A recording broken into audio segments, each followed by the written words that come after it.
Los rusos fueron enviados a combatir contra los ucranianos en las trincheras y en las ruinas de las ciudades de Kharkov. Los defensores se posicionaron intentando sobrevivir a las oleadas de pequeños grupos de rusos enviados contra ellos. Además, los aviones sobrevolaron Kharkov lanzando bombas contra las fuerzas de Kiev. Los ucranianos se defendieron con drones que persiguieron a los rusos entre las ruinas. En medio de eso, dos oficiales de la 128ª Brigada de Rusia se enfrentaban.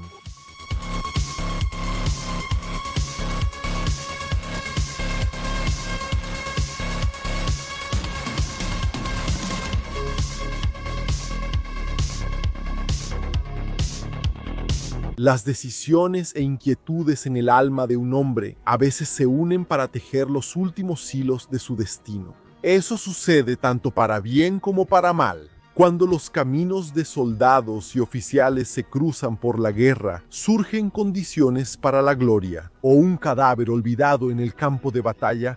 Los oficiales rusos Anton Nesherda y Sergei Filipchuk se encontraron en la frontera de Belgorod con Kharkov.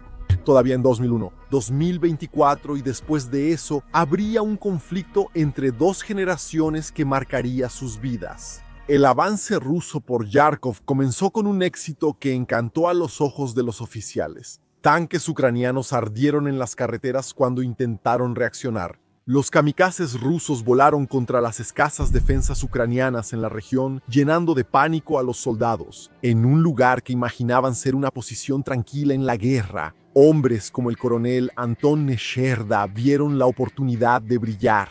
Nesherda sabía que los Su-25 rusos estaban despegando de bases aéreas como Buturilovka o Voronezh-Malchevo, haciendo su ascenso en los cielos rusos, para después cruzar la frontera ucraniana para los vuelos bajos sobre las trincheras enemigas, bombardeando a los defensores y abriendo espacio para tropas como la 128ª Brigada Separada de Fusileros Motorizados.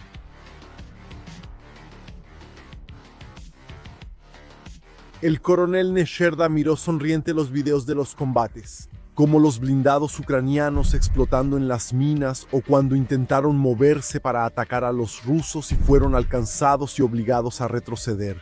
Las bombas empezaron a caer sobre los edificios de ciudades como Vovchansk. Los kamikazes alcanzaron las trincheras alrededor de la ciudad.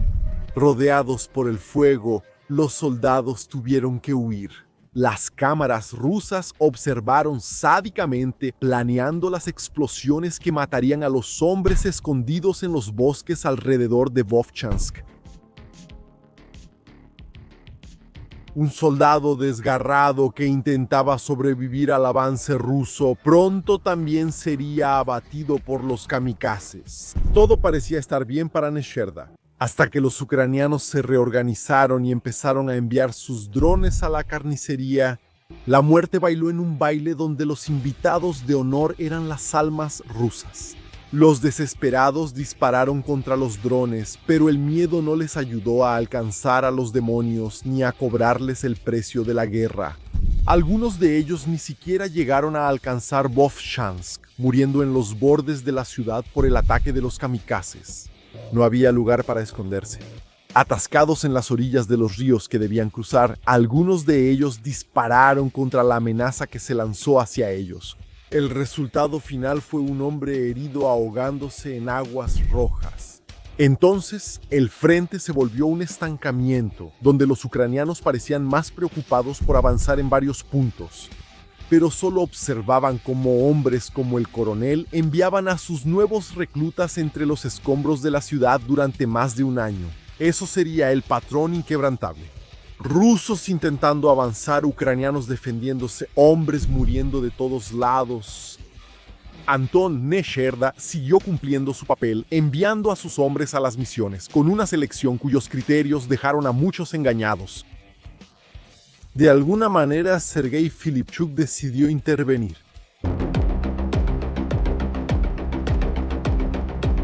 La tercera brigada de asalto de Ucrania tenía algunas de las peores misiones de la guerra. intentando resolver problemas en un frente donde casi siempre sus compatriotas estaban en desventaja. Ese día, sus ametralladoras, rifles y granadas tendrían que encargarse de 2 rusos que intentaban avanzar por una línea de árboles. La coordinación con el dron fue importante para mantenerse conscientes de la aproximación del peligro. La salida del búnker siempre era calculada para disparar contra ellos. Los disparos que volaron contra los rusos golpearon los árboles o la tierra. Los soldados enemigos intentaron refugiarse entonces. Los disparos de supresión les dieron espacio a los ucranianos para aparecer y lanzar las granadas. Por más que los rusos intentaran avanzar, la coordinación entre el dron y los defensores era demasiado hábil para permitir que salieran de la zanja donde se habían escondido. Los disparos sucesivos pasaron rozando sobre ellos hasta que, en algún momento, cometieron el error de intentar avanzar. El dron alertó a los ucranianos y los puso a disparar, incluso a través de la loma del búnker los alertó a los ucranianos para...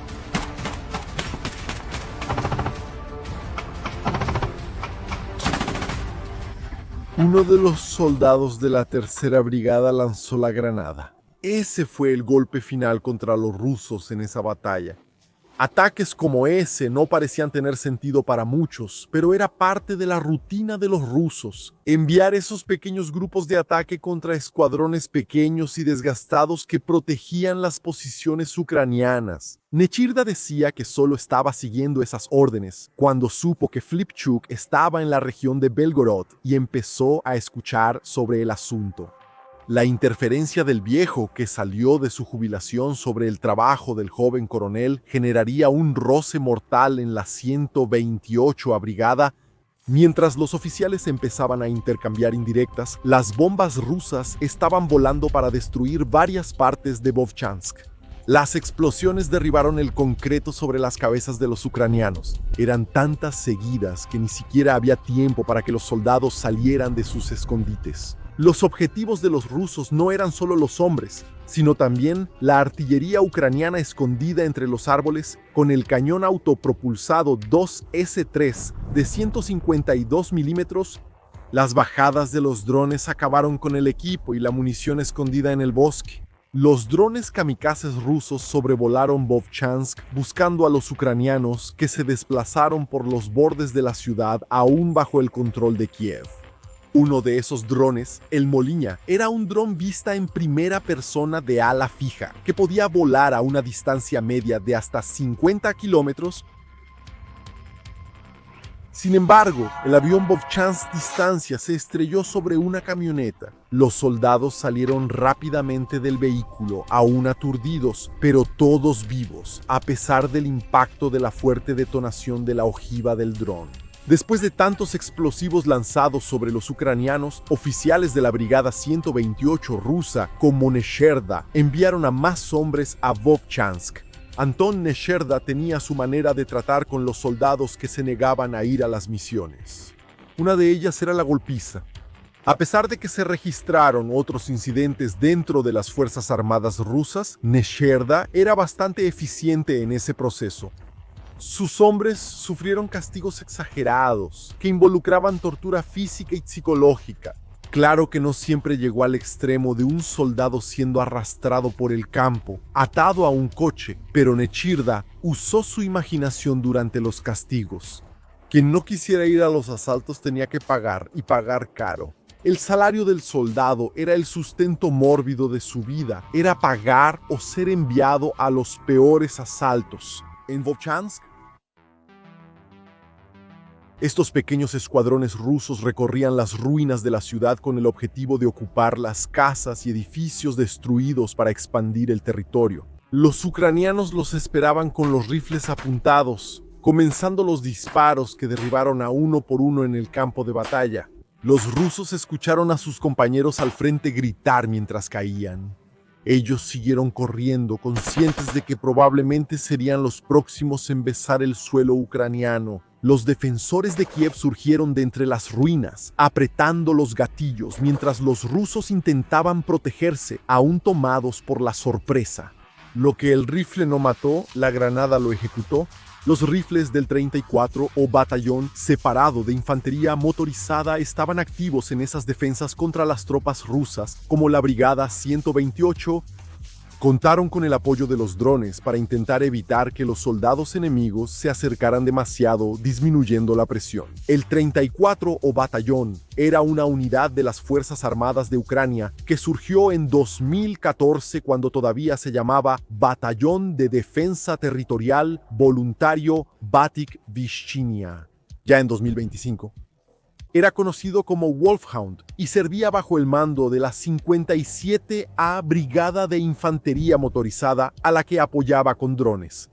No siempre funcionaban los drones, así que los rifles tenían que estar listos para derribar a los enemigos. Muchos de ellos caminaban solos entre las ruinas, después de que sus escuadrones fueran derribados por explosiones desde el aire. Muchos de esos soldados ni siquiera podían saber de dónde venía el disparo que los derribaba, y caminaron sobre los escombros de los Wolfhounds, cumpliendo órdenes hasta que vieron la sangre brotar de sus compañeros alcanzados.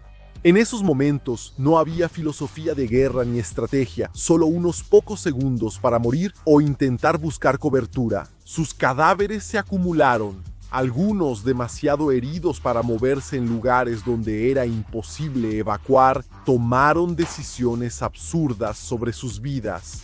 La muerte de esos soldados era una constante muy bien conocida por oficiales como Anton Nesherda. Ellos seguían siendo enviados, principalmente aquellos que no cedieron a la extorsión de sus compañeros.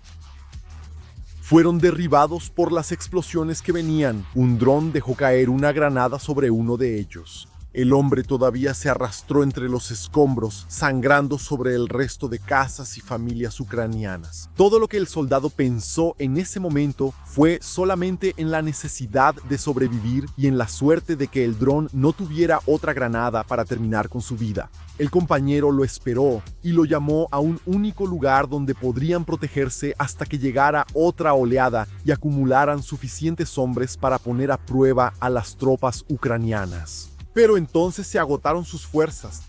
Cayó frente al escondite, rodando hacia adentro con los ojos cerrados mientras el compañero se retorcía, para no tener solo un cadáver o un herido que moriría pronto ahí dentro. Llegar a un refugio no era garantía de sobrevivencia. Soldados del Batallón 34 colocaron explosivos en las construcciones con estructuras ya descubiertas. En ciertas ocasiones recurrieron a minas antitanque para sepultar a los rusos bajo los escombros de esos búnkers improvisados.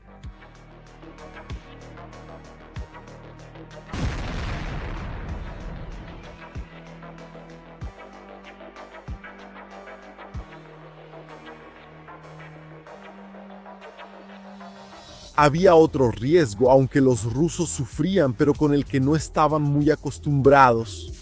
Los MiG-29 ucranianos se prepararon para sus ataques aéreos. Kiev tenía bombas planeadoras eficientes, cedidas por países como Francia, aunque no tenían un uso amplio. Como las fábricas rusas eran importantes en los combates para el lado ucraniano, los MiG-29 volaron haciendo su trabajo, soltando las bombas planeadoras.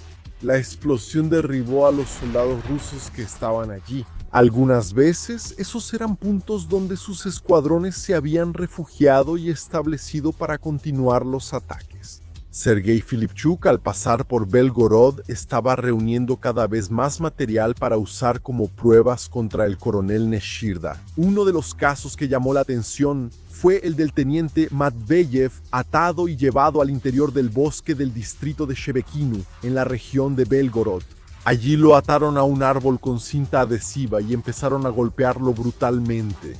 La tortura continuó casi toda la noche. Filipchuk, quien ya tenía tiempo en las Fuerzas Armadas, se había jubilado. Y ahora, al regresar a la operación especial de Putin, no podía soportar ver a los militares rusos siendo reducidos a eso.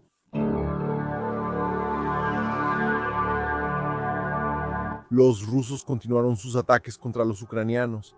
Sus drones volaron cerca de Vovchansk, intentando impedir que las fuerzas de Kiev reabastecieran a sus tropas. Impedir las rutas de suministro, además de acabar con las reservas de munición de los defensores, permitía perseguir a los soldados que estaban en esos vehículos, eliminando a más enemigos durante el proceso. Los kamikazes y la artillería rusa actuaron dentro de Vovchansk para asegurar que los escondites ucranianos fueran destruidos y así facilitar el avance de los soldados, lo que también impediría que hombres como el coronel Nesherda enviaran a sus subordinados a una muerte segura. Tantos golpes contra las estructuras hicieron que los ucranianos se desplazaran de un refugio a otro. Ese correteo era un problema porque muchas veces se abandonaban cosas importantes entre los escombros, como las municiones o la comida. Para empeorar, al llegar a un nuevo refugio, un kamikaze ruso ya estaba volando para explotarlos. Así, los rusos lograron llegar a pozos donde podían defenderse. A veces intentaban divertirse en medio del camino, pero ahí encontraban cadáveres de los suyos que habían llegado antes. La razón por la que encontraban los restos de sus compatriotas estaba en el cielo, en los enjambres de drones ucranianos que simplemente los esperaban. Sergei Filipchuk quería salvar a esos soldados, pero él era de una época de una guerra sin drones, todavía tratando de entender en qué se había convertido la guerra. El desgaste en esos nuevos tiempos se mostró en su cuerpo. Adelgazado y cansado, se vio ante un desafío cuando se topó con la información sobre las tropas del coronel Nechirda. Nacido el 24 de octubre de 1966 en Balt, lo que todavía era la República Socialista Soviética de Moldavia. Sergei se graduó en 1986 en la Escuela de Deportes de la Reserva Olímpica en Chisinau y ese mismo año ingresó a la Escuela Superior de Ingeniería Naval de Sebastopol.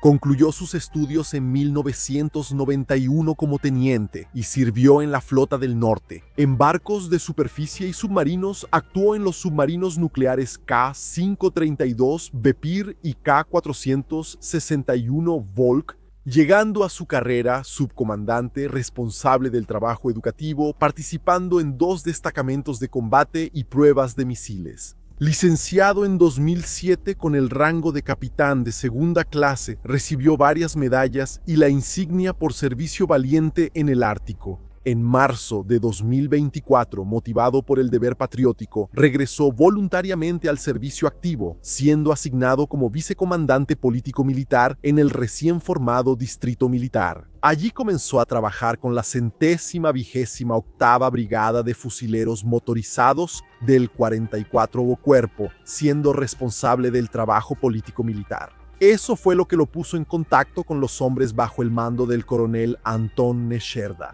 Reunió pruebas durante meses, pero sabía que un proceso tomaría mucho tiempo y permitiría que Nesherda cometiera más crímenes. Filipchuk decidió desafiar al otro oficial con la esperanza de salvar a Zeta.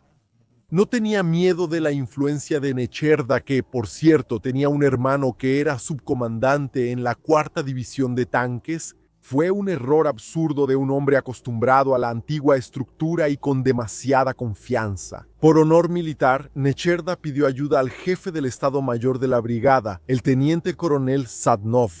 Este último preparó una orden de combate individual, según la cual Filipchuk sería enviado de inmediato a una posición en la zona de confrontación, cerca de Volchansk. Las órdenes eran estar en el puesto de mando establecido en la región dentro de 3 días, lo que puso a Filipchuk en una preparación rápida para marchar con los hombres hacia ese territorio difícil. Aún sin entender lo que estaba pasando, él se dirigió a las ruinas. La situación de Volchansk era lamentable. A sus 57 años, Filipchuk nunca había visto tanta destrucción y no estaba preparado para un combate de ese nivel. El horror comenzó temprano, con los hombres siendo perseguidos por los drones. Un grupo de ellos se amontonó inútilmente cerca de una choza casi completamente destruida. Quienes estaban dentro tuvieron algo de suerte, pero los que estaban afuera escucharon demasiado tarde el zumbido de las hélices del kamikaze que explotó sobre ellos.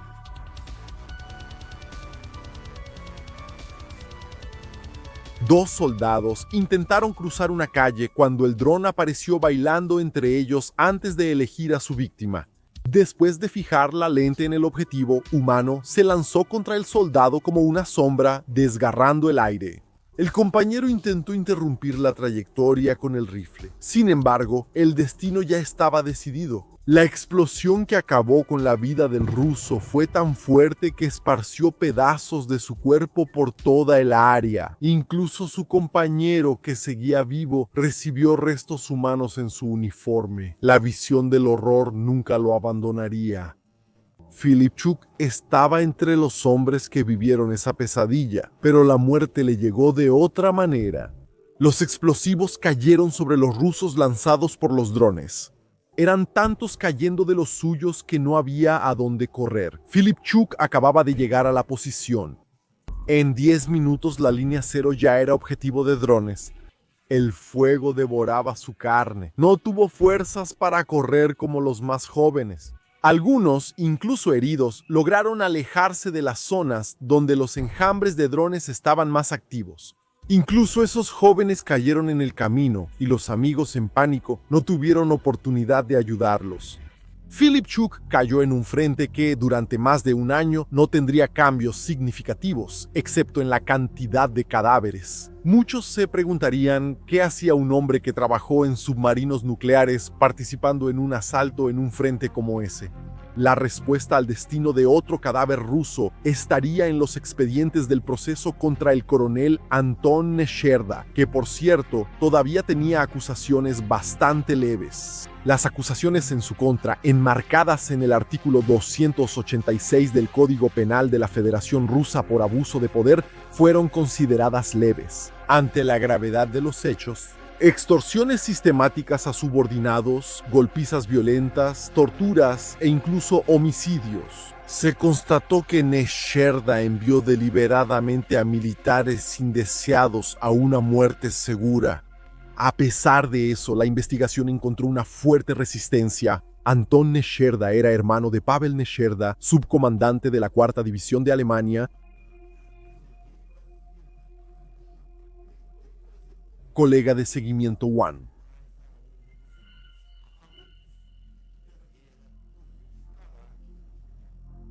Por lo que él deriva